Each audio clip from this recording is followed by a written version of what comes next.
ಈ momo blue veil ಅಂತೆಲ್ಲ ಗೇಮ್ಗಳಿತ್ತು, ಅದನ್ನ ಬ್ಯಾನ್ ಮಾಡಿಬಿಟ್ರು ಅವಾಗ. ಅಂದರೆ ವಿಪರೀತ ಡೇಂಜರ್ ಅದು ಅಂತ. ಇದ್ರ ಮುಂದುವರೆದ ಭಾಗವಾಗಿ ಅದರ ಅಪ್ಡೇಟ್ ವರ್ಷನ್ ನೋಡಿ, ಇದ್ಯಾವುದೋ ಕೊರಿಯನ್ ಲವ್ ಗೇಮ್ ಅಂತ ಬಂದಿದೆ. ಇದ್ರ ಗೀಳಿಗೆ ಆ 3 ಜನ ಹೆಣ್ಮಕ್ಳು ಬಿದ್ದಿದ್ರಂತೆ. ಪರಿಣಾಮ ಇವತ್ತು ಜೀವ ಕಳ್ಕೊಂಡಿದ್ದಾರೆ. ಆ ಗೇಮ್ ಹೆಂಗಿರುತ್ತೆ, ಯಾಕೆ ಇದನ್ನು ಬ್ಯಾನ್ ಮಾಡಿಲ್ಲ, ಎಷ್ಟು ಡೇಂಜರ್ ಅದು, ಮಕ್ಳ ಕೈಲಿ ಮೊಬೈಲು ಎಷ್ಟು ಅಪಾಯಕಾರಿ ಆಗ್ತಾ ಇದೆ. ಅತಿಯಾದರೆ ಅಮೃತನು ವಿಷ ಅಂತಾರಲ್ಲ, ಹಾಗೆ ಮೊಬೈಲ್ ಬೇಕೇ ಬೇಕು ಈ ಕಾಲಕ್ಕೆ, ಇಲ್ಲ ಅನ್ನಂಗಿಲ್ಲ. ಬಟ್ ಹೆಚ್ಚಾದರೆ ಈ ರೀತಿಯ ಪರಿಸ್ಥಿತಿಗಳನ್ನು ಎದುರು ನೋಡಬೇಕಾಗುತ್ತೆ. ಏನಾಯಿತು ಅನ್ನೋದಕ್ಕೆ ಸಂಬಂಧಪಟ್ಟಂತೆ ಕಂಪ್ಲೀಟಾಗಿ ಒಂದು ರಿಪೋರ್ಟ್ ಇದೆ, ಅದನ್ನು ನೋಡ್ಕೊಂಡು ಬನ್ನಿ. ಅದಾದಮೇಲೆ ಚರ್ಚೆ ಮುಂದುವರಿಸ್ತಾ ಹೋಗೋಣ. ಆನ್ಲೈನ್ ಗೇಮ್ ಆಡಬೇಡಿ ಎಂದಿದ್ದಕ್ಕೆ ಮಕ್ಕಳು ಆತ್ಮಹತ್ಯೆ. ಗೇಮಿಂಗ್ ಆಪ್ ಟಾಸ್ಕ್ ಪೂರೈಸಲು ಹೋಗಿ ಆತ್ಮಹತ್ಯೆ. 3 ಸೋದರಿಯರು 9ನೇ ಮಹಡಿಯಿಂದ ಜಿಗಿದು ಸೂಸೈಡ್.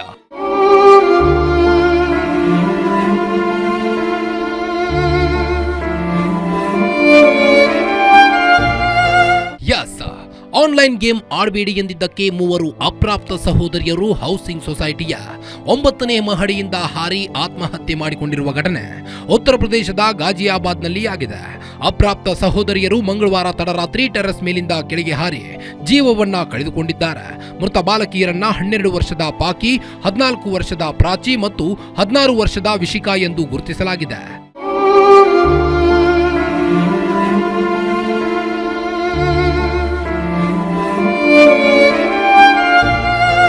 ಇನ್ನು ಈ ಮಕ್ಕಳು ಕೋವಿಡ್-19 ಸಾಂಕ್ರಾಮಿಕ ಸಮಯದಲ್ಲೇ ಆನ್ಲೈನ್ ವಿಡಿಯೋ ಗೇಮ್ಗಳಿಗೆ ವ್ಯಸನಿಯಾಗಿದ್ರು ಎಂದು ತಿಳಿದು ಬಂದಿದೆ.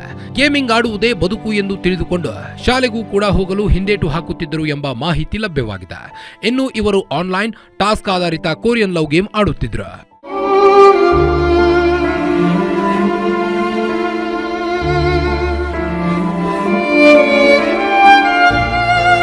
ಇನ್ನು ಈ 3 ಸಾವಿಗೂ ಮುನ್ನ ತನ್ನ ತಂದೆ ತಾಯಿಯವರಿಗೆ ಡೆತ್ ನೋಟ್ ಬರೆದಿದ್ದು, ನಮ್ಮನ್ನ ಕ್ಷಮಿಸಿಬಿಡಿ ಮಮ್ಮಿ ಎಂದು ಬರೆದಿದ್ದಾರೆ.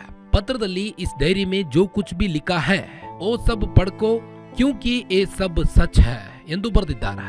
ಏನೂ ಅರಿಯದ ಚಿಕ್ಕ ವಯಸ್ಸಿನ ಮಕ್ಕಳು ಇಂತಹ ನಿರ್ಧಾರ ಕೈಗೊಂಡಿರುವುದು ಇಡೀ ದೇಶವೇ ಬೆಚ್ಚಿ ಬೀಳುವಂತಾಗಿದೆ. ಮಕ್ಕಳನ್ನು ಯಾವ ರೀತಿಯ ವಾತಾವರಣದಲ್ಲಿ ಬೆಳೆಸಬೇಕು ಎಂದು ಚರ್ಚೆ ದೇಶದಲ್ಲಿ ಜೋರಾಗಿದೆ.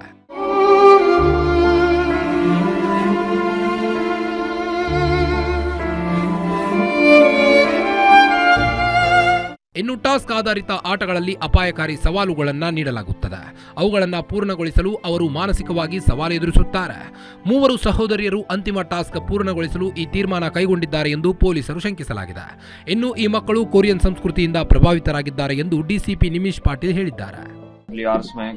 करीब 2 बजे पीआरवी के माध्यम से सूचना प्राप्त हुई, जिसमें 3 लड़कियों ने ऊपर से कूदने की सूचना प्राप्त हुई थी. यहाँ मौके पे आके देखा तो तीनों बच्चियों को अस्पताल शिफ्ट कराया गया, जहाँ उनको ब्रॉड डेथ डिक्लेयर कर दिया गया था. अभी तक की जो जांच हुई है, इसमें ये सामने आया है कि ये जो तीनों लड़कियां हैं, इन्होंने सुसाइड किया हुआ है. ಒಟ್ಟಾರೆ ಕೊರಿಯಾ ದೇಶದ ಗೇಮಿಂಗ್ ಆಪ್ಗೆ 3 ಹೆಣ್ಣು ಮಕ್ಕಳು ಅಡಿಕ್ಟ್ ಆಗಿ ಟಾಸ್ಕ್ ಪೂರೈಸಲುವಾಗದೆ ಆತ್ಮಹತ್ಯೆಗೆ ಶರಣಾಗಿರುವುದು ದುರಂತವೇ ಸರಿ. News desk, guarantee news, Bengaluru.